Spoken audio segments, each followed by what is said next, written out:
శ్రీనివాసుడి భక్తుల కోసం అత్యంత వేగంగా నడిచే రైలు అందుబాటులోకి రానుంది. తిరుపతి, జమ్మూ తావి మధ్య నడిచే అత్యాధునిక సూపర్ ఫాస్ట్ హంసఫర్ రైలు వారంలో ప్రారంభం కానుంది. ఇప్పటికే తిరుపతి నుంచి గుంతకల్ వరకు ట్రయల్ రన్ నిర్వహించిన ఈ రైలు గంటకు 160 కిలోమీటర్ల వేగంతో దూసుకువెళ్లనుంది. ఇప్పటికే 90 రైళ్లతో నిత్యం లక్షల మంది భక్తులను తిరుపతికి చేరవేస్తున్న రైల్వే శాఖ మరో సరికొత్త రైలును తిరుపతి నుంచి ప్రారంభించనుంది. జర్మన్ సాంకేతిక పరిజ్ఞానంతో రూపొందించిన సూపర్ ఫాస్ట్ రైలును తిరుపతి, జమ్మూ తావి మధ్య నడిపేందుకు సిద్ధమైంది.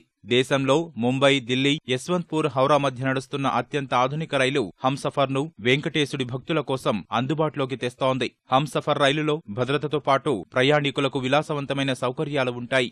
21 ఏసీ బోగీలతో నడిచే ఈ రైలులో 2 బోగీలు 3 టైర్, 19 బోగీలు 2 టైర్ సౌకర్యాలతో తీర్చిదిద్దారు.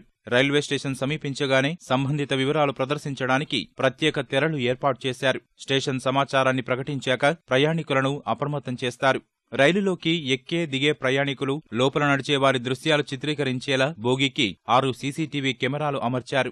అలాగే రైలు ప్రమాదానికి గురికాకుండా హైడ్రాలిక్ బ్రేకుల విధానం అవలంబించారు. ఒకవేళ ప్రమాదానికి గురైన ప్రయాణికులకు ఇబ్బందులు లేకుండా బోగీ రూపకల్పన జరిగింది. డీరైల్ అయినా కానీ ఎక్కువ ఇంపాక్ట్ పాసింజర్స్ ఎక్కువ చాలా ఇంజరీస్ కానీ ఇట్లాంటి మేజర్ ఇంపాక్ట్ చాలా తక్కువ ఉంటుంది. యాంటీ టెలిస్కోపిక్ బాడీస్ అవి. సో ఈ బోగీస్ వల్ల మనకి స్పీడ్ ఎక్కువ అవుతుంది. ఫెసిలిటీస్ కూడా ఆల్ ఏసీకి వచ్చేసి.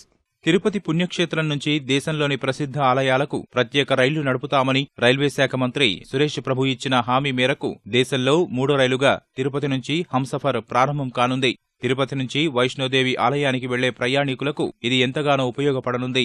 ప్రతి మంగళవారం ఉదయం 11 గంటలకు బయలుదేరి 23 గంటల్లో గమ్యాన్ని చేరుకుంటుంది.